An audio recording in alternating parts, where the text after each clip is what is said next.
mismo sa Bicol. Okay, may tatanong lang ko si brother, pwede lang, okay lang. Ako ka muna candy mo.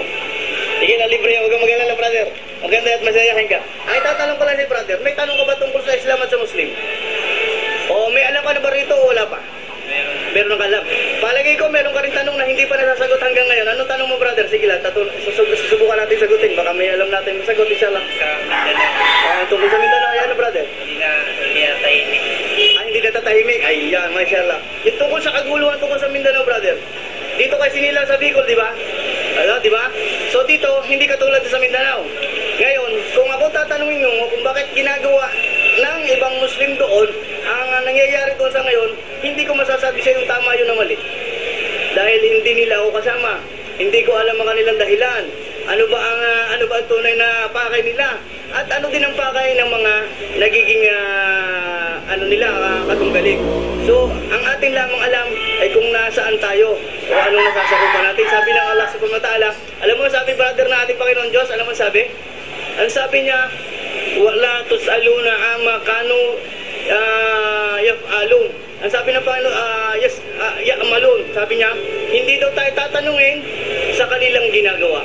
Tatanungin ko, brother, sa iyong ginagawa, brother. Hindi sa kanila. Kaya ang kailangan, brother, alamin mo kung tungkol sa Islam. Yung mga nangyayari doon sa Mindanao, hindi tayo kasali doon eh. Hindi tayo kasali doon. So, yun ay itinakda ng Panginoon Diyos. Dito tayo. So, kung anong nandito tayo, yun ang ating pagsisikapang magawa, inshallah. Ano, brother, hindi ko pa pwede sabihin sa'yo, brother. Mali yung mga Kristiyano kasi dahil inaaway nila Muslim, hindi ko pwede sabihin. Di ba? Dahil magiging unfair ko, bakit ko nasabi, mali ba yung ginagawa? Hindi natin alam, hindi tayo kasama. Ayan, brother. Kaya, hindi tayo pwede magsalita ng laban doon sa isa at laban doon sa isa. So, kailangan lang natin, maging parehas tayo. Saan tayo maging parehas? Sa pananaw. Kailangan malaman muna natin kung ano ba ang Islam at sino ba ang mga Muslim. Ano ang Christianity at sino ang mga Christian. Ano, brother, ikaw ay Christian. Bakit ka naging Christian, brother? Hindi mo alam. Ano? Bakit ka naging Christian, brother? Pinili mo ba ito o hindi? Pininyagan. Pininyagan ka. Iba yung pinili kaysa pininyagan, di ba? Kasi kung pinili mo yan, alam mo kung bakit ka naging Christian. Ngayon, dahil hindi mo naman pinili, hindi mo alam ang dahilan. So, salamat, brother. Anong pangalan mo ulit? Ha? Joseph, mashallah. Salamat, brother Joseph, sa iyong pagbibigay sa akin ng time, mashallah. Ikaw ay binabati ko, brother. Basahin mo na, andyan ang aking number, ano? Andyan ang aking number sa unang, nakatatak sa unang pangalan, inshallah. Salamat po, sa dali lang po, brother. Sister, libre po, libre. Sister, libre. O, candy mo, candy.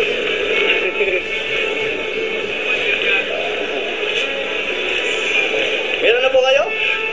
Libre po yan? Meron na boss? Meron na po. Ako ang candy mo. Libre din po ang candy. Tigisa na rin boss. Sige, tigisa na yung aklat. Tsaka, candy, tigalawa kayo kung gusto niyo. Tigalawa. Walang problema po. Ay, muna pa namin. Ito ang aklat niyo. Ito po ang inyong aklat. Okay, ako po ay Batanggenyo. At ako po ay namimigay naman po ng tungkol sa Islam. Ngayon ay gusto ko rin po malaman kung ano po ang inyong reaksyon. Mayroon pa po kayong alam tungkol sa Islam at sa Muslim? Gusto ko pong maano rin sa inyo na baka kayo may katanungan tungkol sa Islam, may tanong tungkol sa Muslim. Wala problema, baka masasagot natin. Kaysa naman po manatiling tanong na lang sa ating sarili, hindi pa nakikita kasagutan, pagkakataon po natin itanong nyo sa akin, inshallah. Ano po ang inyong tanong? Wala po sa ngayon. Okay, sige, salamat po, brother. Salamat, basahin niyo po muna. Brother, Muslim na si brother, hindi ba? Ewan ko hindi mo, brother. Ano po alam mo, brother? Ryan. Aba, ang pangalan Ryan ay Islamic na brother. Ha? Ikaw Muslim ka na, brother? Pero hindi ba? Ang pangalan po Ryan, ito po ay pangalan ng isa sa pinto ng paraiso, ang Ryan. Kaya alhamdulillah, welcome brother Ryan sa Islam, inshallah. Ikaw po brother, may tanong brother Ryan, may tanong ka tungkol sa Islam at sa Muslim, inshallah, masasagot natin. Baka may tanong ka. Naniniwala ba mga Muslim kay Kristo? Mashallah, maganda po ang tanong ni brother Ryan, mashallah. Ang lahat ng Muslim, almost 1.7 na Muslim na sa buong mundo, silang lahat ay naniniwala kay Hesus Kristo. Na si Hesus Kristo ay pinanganak sa pamamagitan ng himala. Siya ay salita ng ating Panginoon Diyos na ay pinagkaloob kay Maria, ay pinagbuntis niya at pinanganak ng walang ama. Di ba? Lahat ng Muslim, pag hindi siya naniwala kay Kristo, kay Hesus, siya ay hindi masasabi Muslim. Si Jesus po ay isa sa dakilang propeta ng ating Panginoong Diyos. Siya po ay sugo ng ating Panginoon Diyos na naghatid ng mensahe sa panahon niya, naghatid sa Israel, sa mga angkan Israel, ng kapahayagan ng Panginoong Diyos na ang daladala niya, aklat noon ay tinatawag na Injil. Ito yung Ebanghelyo. Na ngayon ay wala na ito. Ngunit ang pinakapunto ng aral ng Ebanghelyo na daladala niya, sumamba kayo sa isa lamang Diyos, doon sa nagsugo sa akin. Ngunit pagkatapos niyang umalis si Jesus, siya ay umalis, nagbago ang katuruan. Ang nangyari, brother, nasamba si Jesus at ang kanyang ina, si Maria, hindi nakaligtas. Ngunit pagdating pagkatapos ng Jerusalem, nilinis niya ang mga katuro na ito at ibinalik muli ang mga tao, tayo, ibinabalik ng ating Panginoon Diyos sa paniniwala sa isa lamang Diyos. Walang iba kundi siya lamang ang naglikha sa atin, siya ang sasambahin natin, at si Jesus ilalagay natin sa tamang kalagayan na siya ay sugo lamang at propeta ng ating Panginoon Diyos, brother. Inshallah, kaya alhamdulillah, at least ay nalaman mo ngayon na kasi ako din, nung ako hindi pa rin Muslim, ang aking paniniwala kay Kristo ay iba pa rin. Dahil kung ating ipananatili sa ating sarili na halimbawa ay paniniwalaan natin na gusto lang natin, hindi natin pag-aaralan, malabo natin malaman, maliban lamang tayo papatnubayan ng Panginoon Diyos. Hindi po tayo makakarating, brother Ryan at saka brother, hindi tayo makakarating sa paraiso ng sarili nating gusto. O dahil sa Diyos yun di ba? O kung anong patakaran ng Diyos, yun ang dapat masunod para tayo tanggapin dito, katulad ng pagpasok natin sa eskwelahan. Pagpasok tayo sa eskwelahan, hindi ka, halimbawa galing ka elementary, tapos mag-high school ka, brother, mag-high school ka. Pag punta mo ng high school, daladala mo ay NBI. Sana. Di mo daladala mo NBI. Ito po ang aking kayo tapos ng elementary. O tapos ikikit mo yun, hindi ka papapasukin kailanman.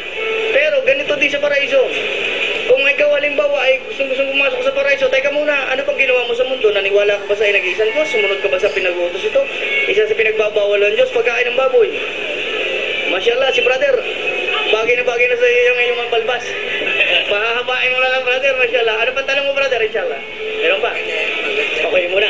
So, brother, nandyan di brother yung aking number dyan sa unahan.